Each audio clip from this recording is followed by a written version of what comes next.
In this video, I want to talk a little bit about the pillars to my healing in my journey from being diagnosed with bipolar, being unaware of anything about it really, and being fully shut down with medications to now breaking free from medication use and actually having developed new coping mechanisms, new skills, and fundamentally, I believe, really rewiring my brain on many, many, many levels.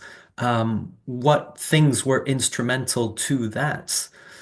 So I think at first it was a good thing to have had two big psychiatric episodes because if it had been just one, I might never have gone as deep into thinking, okay, actually, is there a root cause? What is the root cause? How much do different factors contribute to it? Um, if it had been just one episode, I would have probably said, you know what, it might have been just all of these variables and we don't really know why. But I'll definitely say that one of the pillars, kind of in the order that I came across them, I was starting to meditate a bit, but I hadn't really prioritized meditation and spirituality in between the two episodes. So just before the second episode, I found my purpose. As far as we can say, having that feeling of I'm not exactly sure what I want to do with my life, to I have one single sentence that guides everything I do, and that single sentence is I want to help and inspire people. And that's what led me to becoming a coach. Fast forward, I have my second episode. Fast forward a bit more.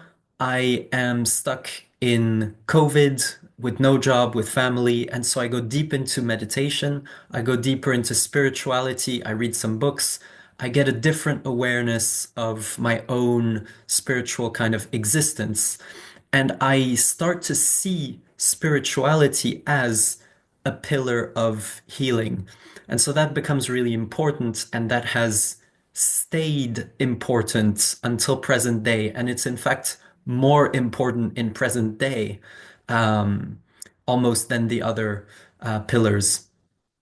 The next thing was that I came across was the neuroscience of flow.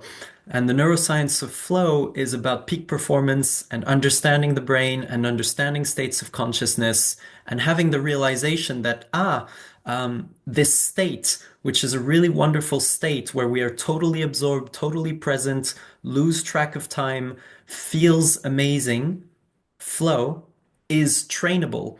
And I did the training with the Flow Research Collective, and that really amped up my life, really helped me become more efficient.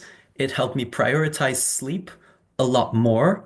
Let's say these are sub pillars of flow. So it helped me become efficient, highly focused, prioritize sleep, prioritize exercise more, prioritize self-care more, realize the impact of the autonomic nervous system and nervous system regulation, emotional regulation, and it has increased my meditation practice. And so all of this kind of come with flow. And then the final thing, I was operating normally. I was under medication, but I still had goals. And one of these goals was to get a better body. I wanted to build my dream body. And as a part of that, um, a journey happened. Then through that journey, I realized I'm an emotional eater, and there was no amount of knowledge, no amount of willpower, no amount of habit hacking that could beat the subconscious programming that was getting me to eat. I was diagnosed with binge eating disorder. And I thought, okay, I did some research and then I realized, oh, this is actually something that is deeply psychological, subconscious, and you can work on it in therapy. And that's the third pillar. It was the therapy and emotional work. And from there, I explored many, many healing modalities like shamanic work. I did sweat lodges, plant medicines, um, normal, let's say, talk therapy.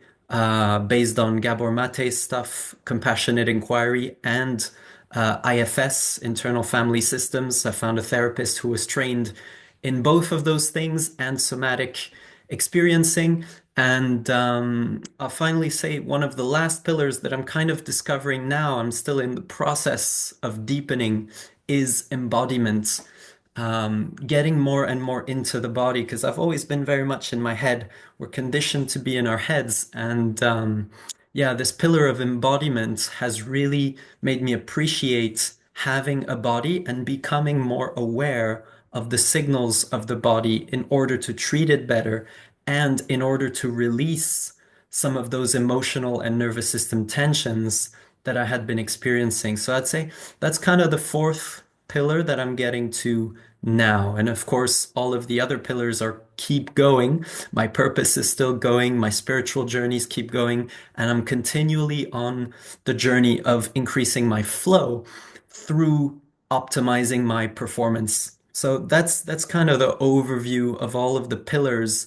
Um, of the different areas and the skills that I have developed that are giving me the faith that I'm going to be able to maintain my mental health in a good place, regardless of what life throws at me, knowing my triggers, knowing to bulletproof myself, to take care of myself when life throws something at me, so that I don't end up in the hospital again, so that I don't have to end up taking medications again. That is maybe one of the number one priorities of my life.